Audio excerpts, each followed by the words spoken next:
Bonjour, je m'appelle Philippe Maris, je suis le directeur général de Maris Consulting. J'aimerais vous parler de la complémentarité entre le Lean Manufacturing et la théorie des contraintes et pourquoi c'est du 1 plus 1 égale 3. Et je vais vous présenter le cas d'une entreprise qui a augmenté ses débits de production de 15% en 15 minutes, en combinant justement le Lean et la théorie des contraintes. Alors, le Lean Manufacturing, c'est ce que j'ai découvert en tout premier dans ma carrière, en tout début de carrière. Et pour montrer mon âge, c'était quand j'ai découvert ce livre, en 1990, qui venait de paraître sur ce qu'on appelait à l'époque le juste à temps. Et depuis, je poursuis mon parcours d'initiation pour essayer de mieux comprendre comment appliquer ceci dans toutes les différentes industries. Un peu plus tard, j'ai été recruté, j'ai travaillé avec un certain Eliyahu Goldratt, qui est surtout connu comme étant l'auteur du roman Le But, un processus de progrès permanent, qui est un best-seller, qui s'est vendu aujourd'hui à 5 millions d'exemplaires de par le monde. Voilà, et ça, pareil, c'est une passion que j'ai entretenue ces 25 dernières années. Et j'ai même écrit un livre très ennuyeux à ce sujet qui explique comment appliquer précisément le but dans les entreprises industrielles. Voilà. Donc le cas dont j'aimerais vous parler aujourd'hui, c'est le cas d'un équipementier automobile, un des 10 leaders mondiaux, une de leurs usines, une de leurs 100 usines, qui est située au Mexique et dans lequel nous sommes intervenus. Leur problème était très simple, ils n'arrivaient pas à produire assez et ils étaient en train de mettre en rupture d'alimentation les chaînes d'assemblage du continent américain et donc ça devenait très préoccupant.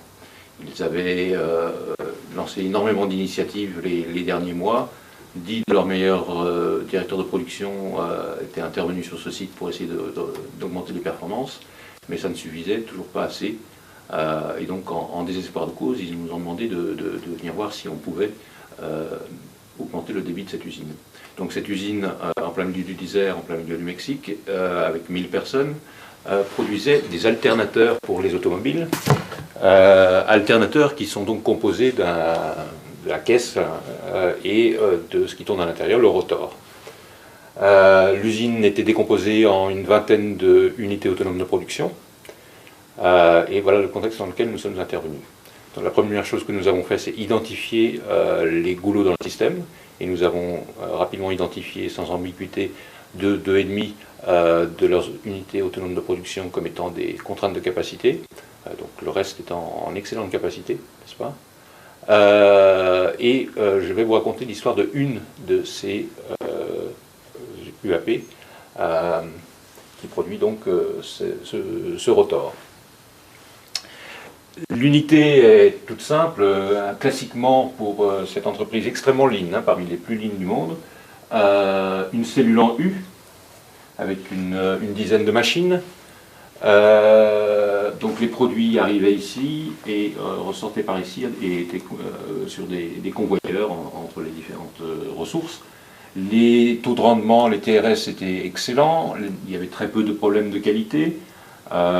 Cette ligne tournait en 24 heures sur 24 avec une très forte intensité de travail. Il y avait une énorme pression sur cette usine à tout endroit. Donc l'idée c'était de voir comment, en injectant de la théorie des contraintes dans ce système performant et lean, comment est-ce qu'on pouvait augmenter encore les performances. Et ceci en 15 minutes. Comment augmenter de 15% le débit de cette ligne, où toutes les machines tournent à fond, en 15 minutes. Eh bien, en 15 minutes, tout ce qu'on peut changer, c'est une règle. On n'a pas le temps de sortir les outils et modifier les choses.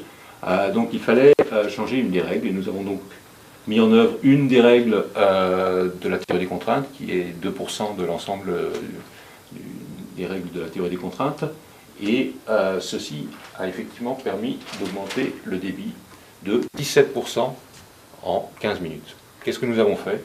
Nous avons protégé le boulot, protégé la contrainte de capacité, en instaurant un stock tampon juste en amont de celle-ci.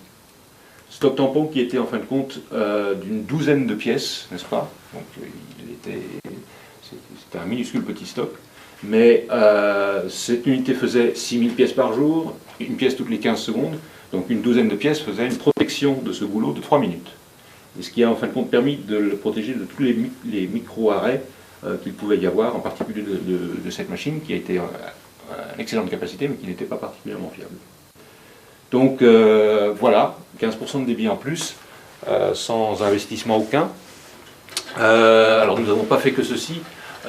En 2-3 mois, en fin de compte, on a augmenté le débit de l'ensemble de l'usine d'une trentaine de pourcents, en faisant des actions sur les autres goulots et sur certains non-goulots qui étaient devenus goulots au fur et à mesure que les tempos montaient. Mais je voulais vous parler de ça parce que clairement c'est assez étonnant parce que les résultats étaient quasi immédiats. Et aussi assez douloureux pour tout le monde puisque c'était en fin de compte remettre en cause une des règles qui était écrite dans leur Bible de leur X Production System, qui était One Piece Flow Everywhere.